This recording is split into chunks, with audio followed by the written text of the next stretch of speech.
it's our pleasure to have with us today 3 readers, but one is not feeling well today, so I'll be reading for Bill Isaac.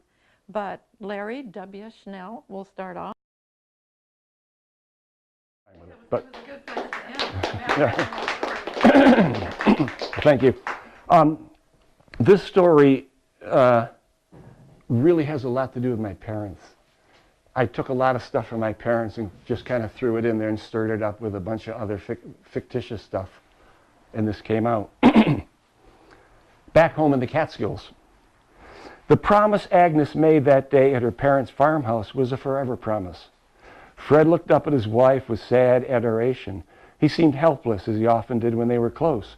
He was not a strong man, and when he showed his deepest feelings, he seemed weak and utterly dependent. Agnes propped him up, as she had many times before. She liked propping him up, psychologically and physically, although she was unsure why back then. This was her moment, and for once her family let her take charge. George, her chronically drunken father, said not one abusive word. A stain of compassion seeped through his weathered face. Agnes's mother, Margaret, whose conversations had become mindless from many years of being considered mindless, did not utter one mundane statement. Ethel, the younger sister and a beauty, hid her vanity and resisted tossing her wavy red hair. Ethel's husband, Al, who could usually find shallow humor in any situation, came as close to introspection as his mind allowed. This was Agnes's moment, her time to rise in the family to the place of supreme responsibility, a place she earned by getting a college degree, by marrying a handsome and intelligent man, and by guiding her marriage through the separation of war. Many years later, sitting in a wicker love seat on a tiny porch on a hot and deathly still afternoon in Fort Myers, Florida, Agnes recalled the scene at the farmhouse with remarkable clarity. It seemed a lifetime ago.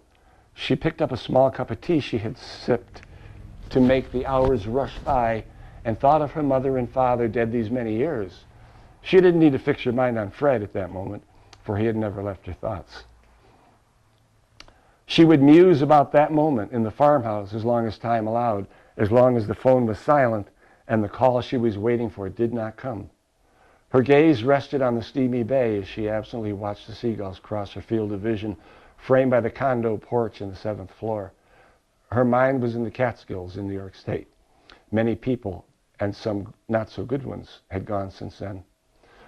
Sorting through recollections, she finally realized why Fred's dependent had meant so much to her back then. It gave her security, the assurance that he wouldn't leave her.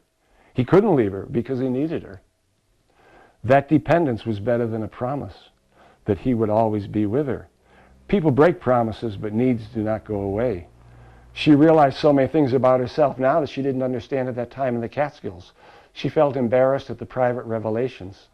Her cheeks burned with the realization that she had been, well, selfish and possessive.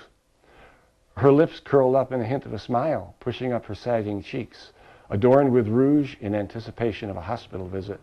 Her eyes twinkled. She kept Fred on a short leash those days when they were dating, and later when they were married. Fred played in a dance band, and she tolerated that most of the time. She played in a symphony, as though it was hard to deny him his musical outlet. But on New Year's Eve, she refused to let him out, and the big band played less one trombone.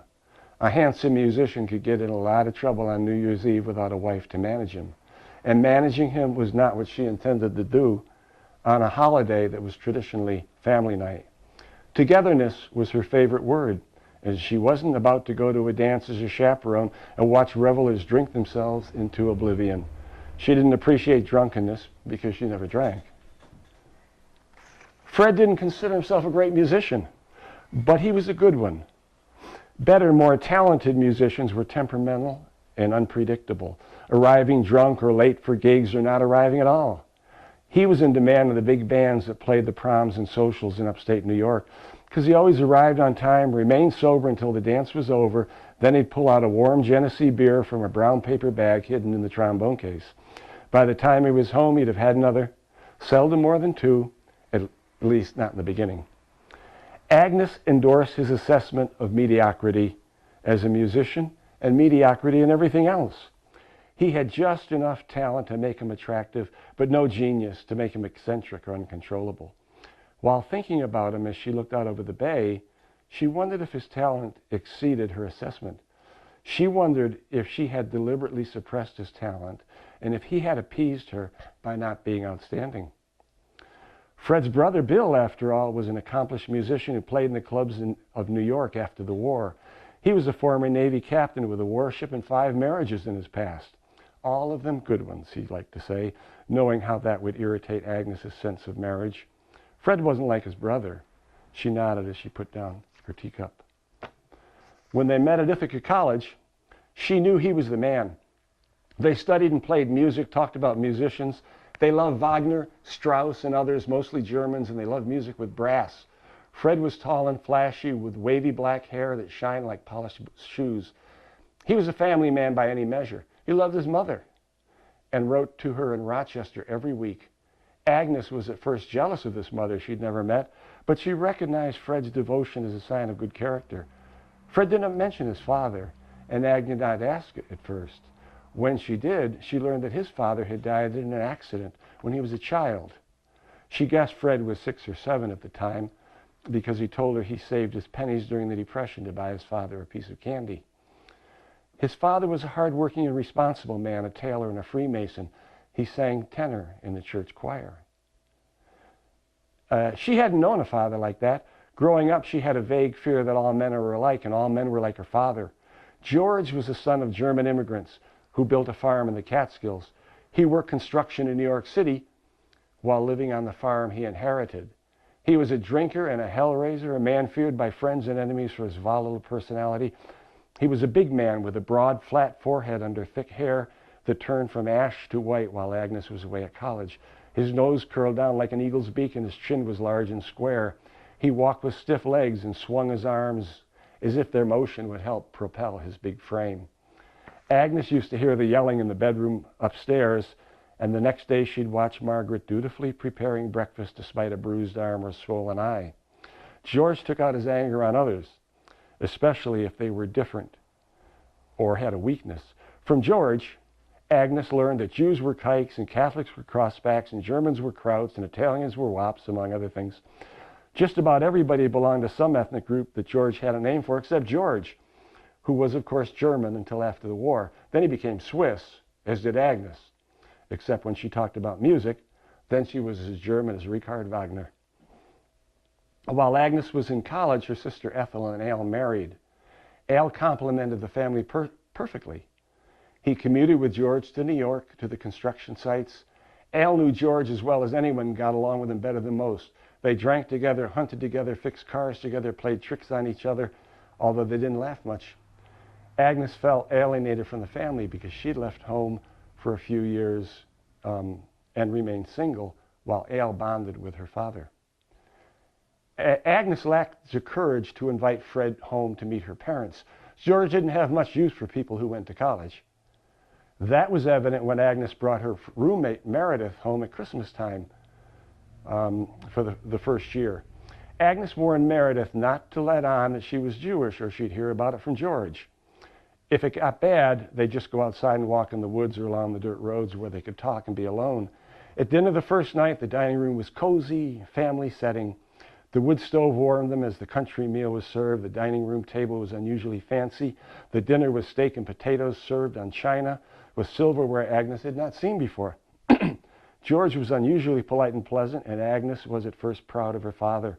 But as the charm persisted, she knew it was out of character. Finally, George gently sat down his knife and fork and looked straight at Meredith. "I'd have served you pork if I'd knowed who you was." He dumped a beer down his throat. "Think you can fool me with a nose like that?" Agnes cried that night and many more. She vowed that none of her friends would ever meet her father. When she and Fred got serious, she made up one story after another about not being able to go home. Finally, Fred asked if she was an orphan. Agnes started dropping hints that her father was an unsavory fellow. Finally, she just spilled out her feelings, her words punctuated by tears. "My father's a hard drinker and a bad man in many ways. He's a rough guy. I mean, rough around the edges. He's mean. My father's a hunter, a fisherman, not just during the season, all the time. I don't like any of those things about him, but that's what he is, and he's my father. I don't think you two should meet. I can't really picture you shooting animals, much less gutting them and skinning them and hanging their heads all over the walls. Let me tell you what my house is like. Every wall and every room in that old farmhouse has deer heads. There's no place where you can go and not be watched by those dark eyes. Antlers are all over the place, in the drawers, on the piano, in the closets. George has so many guns, he's filled 5 gun racks in every corner of the bedrooms. I don't know what the names of all the guns are. There's 30-06 and 30-30s and 12-gauge shotguns and double barrels and over and unders and levers and pumps and, gee, Christmas, I don't know what else. We have boxes of shells lying around. Empty shells are all over the lawn because he stands on the lawn and shoots whatever he thinks is moving. My mother shudders every time she looks at the weapons, but she stopped complaining a long time ago. The way he horses around with his drunken friends, every once in a while a gun goes off in the house. Almost every room has a bullet hole. My mother keeps a jar of assorted corks around to plug the holes. They're different sizes depending on the gun. A 12-gauge shotgun left a hole near the chair rail in the dining room that's plugged with a large cork for a thermos jug. That was 12 years ago or more. The cork's still there, like he's proud of the hole. Rifle holes took smaller corks, but the bullets went through more walls. Bullet holes in the roof were repaired from the outside, but the holes remained in the ceiling. Mom couldn't reach them. Dad fixes the shattered window panes with tape until it gets cold, then he changes the glass. He gets together with his friends and with Al, my sister's husband, and they drink on the porch so they can't see. Then they start shooting. Fred was amused. Well, let's go meet the old bastard, he said. I'm ready. Oh, no, she said, you're not ready to meet my father. And it continues from there.